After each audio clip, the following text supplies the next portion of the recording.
அனுபவம். பிரிந்தவர்களுக்கு நன்றி, உங்களால் தனிமையை பழக்கிக் கொண்டேன். வெறுத்தவர்களுக்கு நன்றி, உங்களால் நேசிப்பை குறைத்துக் கொண்டேன். ஏமாற்றியவர்களுக்கு நன்றி, உங்களால் எதிர்பார்ப்பை விட்டுவிட்டேன். பழித்தவர்களுக்கு நன்றி, உங்களால் என் பலவீனத்தை உணர்ந்து கொண்டேன். இன்னும் என்னோடு இருக்கும் அனைத்து உறவுகளுக்கும் நன்றி. நீங்களும் என் வாழ்வில் ஏதோ ஒரு பாடத்தை சொல்லிக் கொடுக்கத்தான் போகிறீர்கள். உன்னை மற்றவர்கள் ஒதுக்கும் போது ஒதுங்கியே இருந்துவிடு. மிருகங்களை விட மனிதன் ஆபத்தானவன். மிருகங்களில் இது நாய், இது நரி என்று தெரியும். மனிதர்களுக்கெல்லாம் ஒரே முகம், பழகி கடிப்பட்ட பின்புதான் தெரியும்.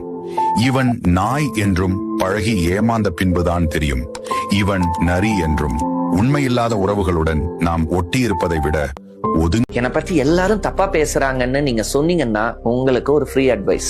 ஏங்க, இது உங்க பிரச்சனையே கிடையாது, அது அவங்க பிரச்சனை. பீப்புள் உங்களை பத்தி பின்னாடி பேசதான் செய்வாங்க, உங்களை மிஸ் அண்டர்ஸ்டாண்ட் பண்ணதான் செய்வாங்க, ஜட்ஜ் பண்ணதான் செய்வாங்க. அவங்க இது சொல்றாங்க அது சொல்றாங்கன்னு பாத்துக்கிட்டே இருந்தா நம்ம வாழ முடியாது. நீங்க வாழ்ந்தாலும் 4 பேர் 4 விதமா தான் பேசுவாங்க. நீங்க தாழ்ந்தாலும் கண்டிப்பா அந்த 4 பேர் ஏதாவது பேசிட்டு தான் இருப்பாங்க. உனக்கு எது சரின்னு தோணுதோ அதை அப்படியே செஞ்சிரு, அவ்வளவுதான்.